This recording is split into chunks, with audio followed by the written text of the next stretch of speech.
TF2 is a pretty fun game.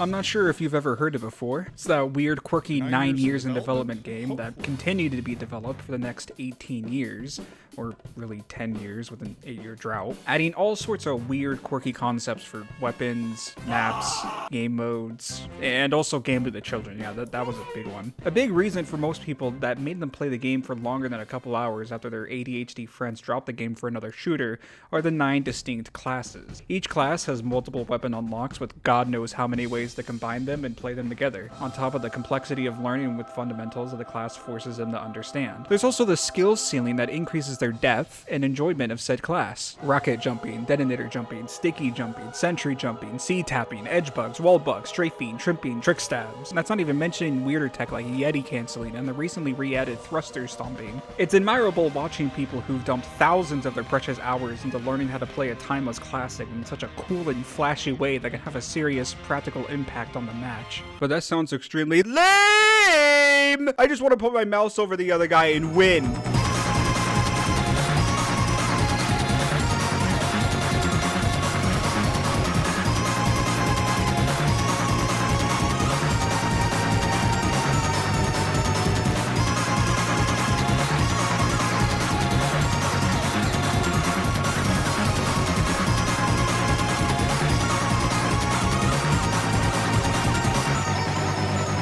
The Scout is one of the most influential and powerful classes in all of TF2. He has, bar none, one of the highest skill ceilings in the game that can leave a player feeling like a god when they sit on the top of the leaderboard. And yet, a lot of what Scout does is, for the most part, completely removed of any and all the cool tech this game has to offer.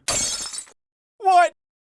Even if you're a moderately good scout who understands where to position himself and how to time their jumps, their playstyle still lacks the depth that other classes like Soldier has about the millions of different techniques to rocket jump that take hundreds of hours to learn. He's comparable to the medic in that the closest you'll get to any form of skill expression that isn't clearly baked into their kit is the occasional rocket surf to run away when you know you're about to lose. That's not to downplay the skill or mechanics needed to play the class, of course. He's one of the lowest played classes in casual for a reason, and most would cite him as an uncomfortable class to play compared to the other power classes that have a much more forgiving skill floor. But most of the difficulty comes from, again, direct expression of experienced movement and understanding how the enemy will move to jump away from where the other guy is going to point his crosshair and using that downtime to point your crosshair at them instead.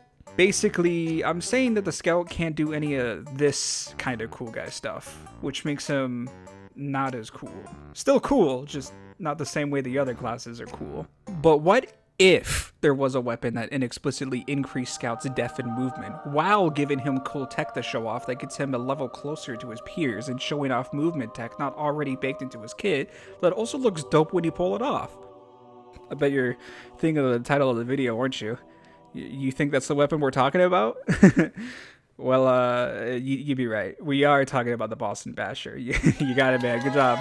You got it. I'm proud of you. The Boston Basher, a weapon highly valued among scout mains, but not necessarily seen all that much. Most people are familiar with the downside of the Basher more than its upside, but don't really understand how much it brings to the table for the Scout other than being a direct upgrade in almost 90% of all situations. So let's go over it. The Basher is a melee for the Scout that was added all the way back in the old boomer times in 2011 that was like 50 years ago. Upon equipping the Basher, it gives you 2 stats.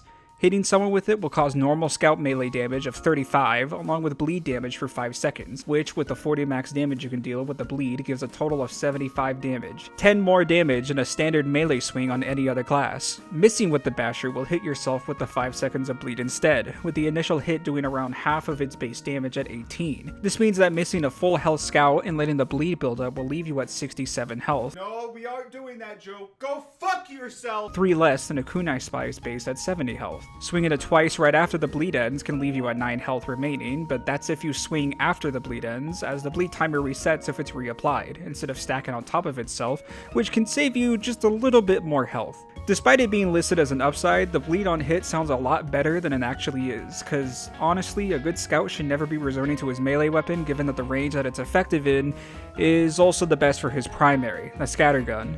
So unless you're mag dumping all your weapons and using the Basher as a last resort, you won't be using it as an actual weapon, especially given that your aim isn't exactly that good to begin with if you have to pull it out in self-defense.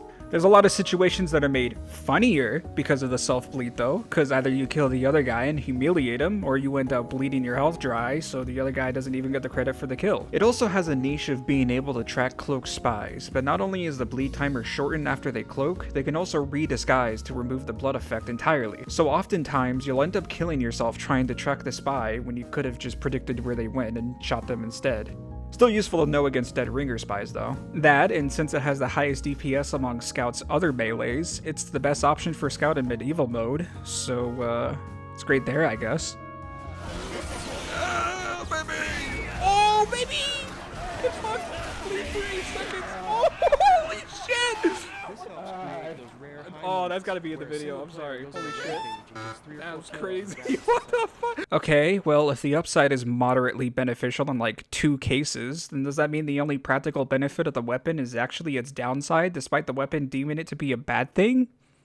Well, yes, actually. Yes, it is. It's pretty well known that the downside of the Basher is actually its true upsides, though, and it's why you always see people recommend it for Scout loadouts on Reddit, or those videos showing off the ultimate Scout loadout. The big reason people recommend it, I'm pretty sure you, yes, you, already know about it, is its synergy with the Medic's Medigun. Medic builds uber faster on weakened teammates, or technically speaking, the uber build is slower when it's in an overheal target, but whatever. Since Medics love to hitch a ride on Scouts to arrive to the point at the same time as his comrades, the Basher is always the best option to gain an advantage by, obviously, having Uber sooner than the enemy medic, given that they also don't have a scout doing the exact same thing. It's also generally the best way to build Uber during downtime, given that every other method involves emptying all your weapons or taking a lot longer to damage yourself. So pocketing a Basher scout for the most convenient and quickest way to build an Uber charge against that annoying ass level 3 in the middle of the point is a lifesaver for everyone involved. Your medics, at least, will be grateful for it. But despite most people understanding the Basher's utility it brings to the team, and its upside making it a straight upgrade in most situations, people still don't mention this one tactic, the tactic that I feel makes the Boston Basher such an interesting weapon in Scout's kit. It makes him much more of an offensive menace than he already is.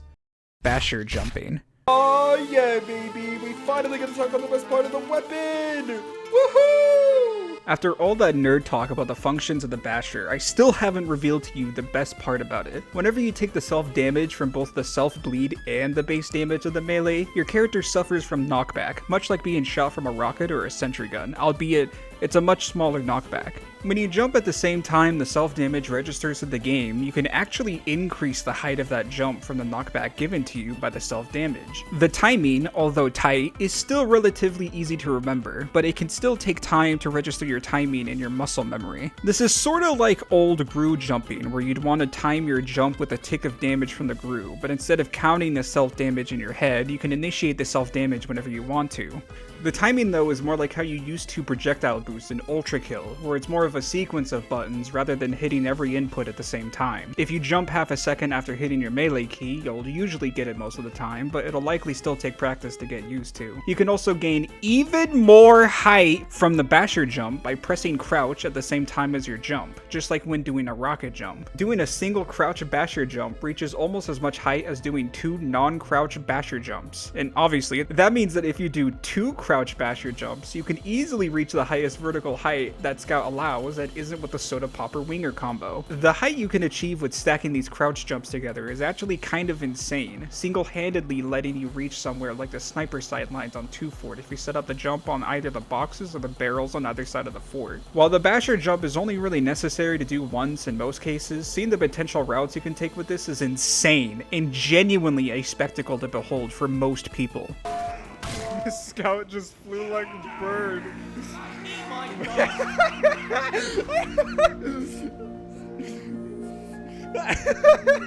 Mission begins in 60 seconds. The Scout just flew like a bird. Like a bird.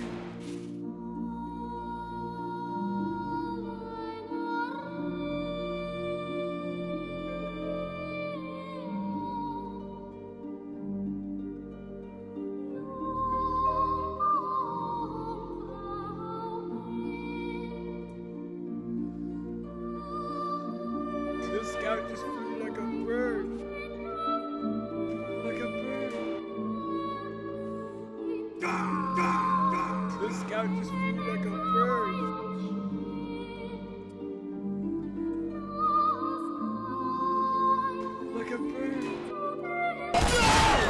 I almost got that sniper too. God damn it. Okay, Mr. Know-It-All. If you think you're such a funny little quirky guy, then where are some spots that you can basher jump from that give a legitimate advantage? What spots make this niche strategy viable over using the Atomizer or Winger, or just finding an easier route to your target? You may be thinking in your head, or actually say it out loud if you're weird. Well, as explained before, the height difference alone means there's more spots that are easily reached using this tech that can happen at a moment's notice, leaving most enemies unprepared to see a scout right up in their tiny, vulnerable face. The general rule you'll see moving forward is abusing the vertical height you can achieve to reach flanking routes you'd otherwise wouldn't be able to reach, which makes it double ridiculous that not a lot of people use this tech that seriously strengthens his ability to flank as the class that wants to make as unfair as a 1v1 as humanly possible. Take this gully wash hole near the middle point, for example. If you remember, you actually saw it earlier in the video with that cool montage that you thought was super cool and epic. The only reason why I was able to both take out the spy and avoid that pyro while also still getting behind the enemy lines was because of the basher jump.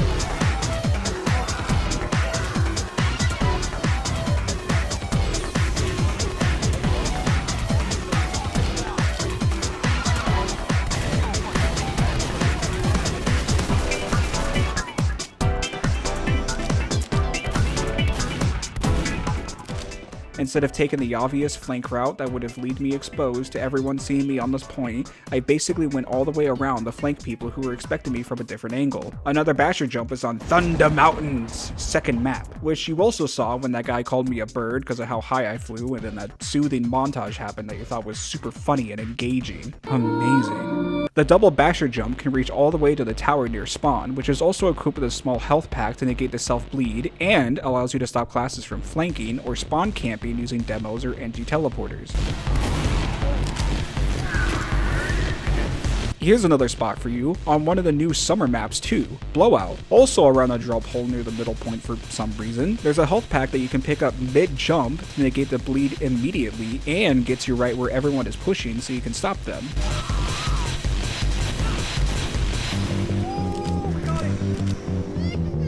Or just kill the engineer, that too. How about Boardwalk?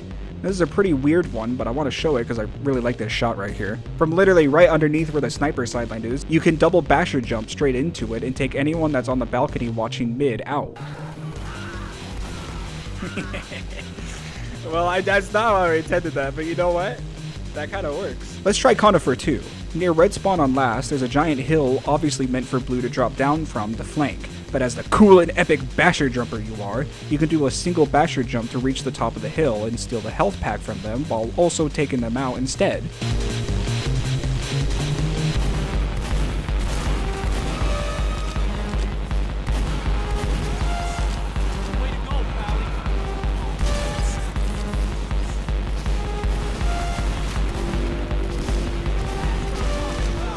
Okay, next up, Granary. This one was the most frustrating, but ended up being the most satisfying to pull off. There's a hole that leads to the upper area of the second point that acts as a great spot for the defending team to use as a flank, or simply as a hold against pushes. But what if we use that flank against the people trying to avoid flanks?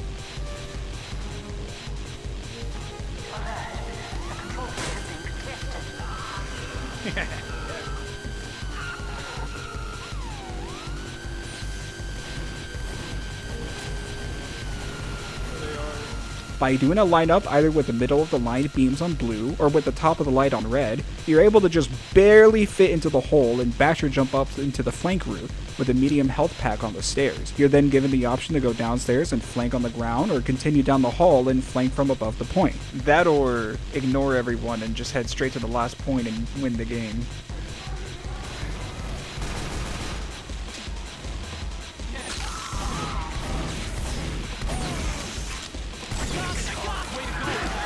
I just do it twice. That's fucking amazing. Okay, hold on. Here's a weirder one. De Groot. Jumping on top of this rock next to blue spawn lets you double basher jump on the castle to kill any snipers that may try to shoot your team, and also drops a health pack when they die to stop the bleed damage from killing you, making this the most viable oh man, that's lame. This isn't to say that the basher jump will always be useful though. As for how funny it is to see a scout bash himself to get into the back line, there genuinely are some places where using the Atomizer or Winger is better, usually in the cases where the jump is doable with either weapon, or the area doesn't have a health pack to fall back on, typically involving both. There's a bunch of spots that fit this criteria, such as Frontier, Mercenary Park, Boardwalk, Gorge, and well, Mercenary, Park, and Frontier at least have a health pack to negate the self-bleed if you forget to equip the Atomizer, making it a non-issue and even making the Basher the better choice in those situations if your team has a medic. However, one spot that's pretty notable for said predicament is well. Right at the beginning of the round, you can choose either to jump over the train with a Basher jump and leave yourself at 67 health remaining in front of the entire enemy team, dying immediately in the process without guaranteeing a kill or even a way out, or just do the smart thing and simply triple jump off the train warning light or balcony area, remaining at full health to pick off their medic or NG and making a clean escape in the same way you came in. Boardwalk is worse in this regard in that you don't need any of the 3 weapons mentioned because there's a small part of the roof that you can step on to reach the sniper sideline, making it literally a free flank in situations where the other team isn't guarding that specific spot. Wait, you can do that? Oh no. Oh no. Oh, I didn't know about that. That's... In all honesty, this and the health penalty is probably why this tactic hasn't taken off for most people, given that you're more than likely aren't going to be set up with overheal by a medic, so your spots would need a health pack to remove the risk with dying to a single shot. Going to the same flank spot multiple times with less than 100 health is too risky for the class that most people already find incredibly uncomfortable to play due to having such low room for error in the first place. If you can reach most places with a triple jump, or even just a simple double jump, then the height gain is simply too little to bring for a class that needs as much self-protection as possible to avoid spending as much time in the respawn queue as you can. I mean, they made a movie about why you shouldn't spend your time there, man. That place is pretty damn scary, I won't lie. Despite all that, I still think Basher jumping is a lot more viable than people give credit for, and should always be in the back of your mind when you play. Why? 'Cause it's Scout, man. Your effectiveness as a class remains the same whether you're at 185 health or a single digit away from death, so why not try to go for that pick? Why not try to go for that flashy flank if it means getting a bunch of kills you wouldn't have otherwise gotten? It's TF2, man. I'd rather see a scout try to get a kill in the most glorious, magnificent, and interesting way possible as opposed to just picking soldier and shooting the ground until they win the round. It's understandable why you wouldn't go for the Basher jump 100% of the time, because there simply are situations where there are either better alternatives to reach your endpoint, or there's simply too much of a risk of you dying. But there's never a case in which you wouldn't want to know about Basher jumping, just in case you find that one spot, that one golden opportunity of getting a kill in the most abhorrently unexpected way either you or your opponent could imagine. Being able to see anything on the map and say, I mean, hey, I'm sure there's a way I could get there, opens up so many more opportunities for you to get around the map and to be a menace even despite the health loss. You are one of the scariest forces of nature that the game has to offer. So be that force of nature. Not like literally the force of nature. I meant metaphorically, as it whatever. So yeah, that's the Boston Basher. Honestly, I wasn't even expecting to make this video given how little people have talked about the Boston Basher, let alone Basher jumping. I only found the TF2 wiki article discussing how to Basher jump after I messed around doing it myself when I obtained it as a gift from Shamus during a 100-player stream. So I guess we have Shamus to thank for this video, so you should thank them for that. Although I ended up buying a Killstreak 3-room blade because I got a lot more kills with it than I expected. I mean, you've been seeing them throughout the video, so you can't blame me. So I bought one in case it helps hit a 5k, so I can hear the funny Killstreak sound that just sounds, oh, beautiful. So, sorry about dropping the weapon you gave me when I had the chance, Shamus. Shamus? Whatever. This whole experience has been pretty enlightening on how any weapon can always end up being your favorite out of nowhere if you just give it a chance. Because I certainly didn't know anything about the Basher before this video. So if there's anything you can take away that isn't related to wanting to find cool and interesting Basher jump spots, understanding why the Basher is so valued, or even just finding this video entertaining, at least take away that you never know what you might enjoy until you've given it a try. As for me, I don't know how to cleanly end this video, so look at this screenshot I took. It's pretty funny, I know. Just make sure to tell your friends it was from me, because I'm just so cool like that, you know? Everyone loves me, see? Bored of us already? Alright, incoming pun. What do you want to talk about? Go ahead, bro. Okay, wait, what did incoming pun say? We could always do 2048 Nick stream. Dude, fuck this guy.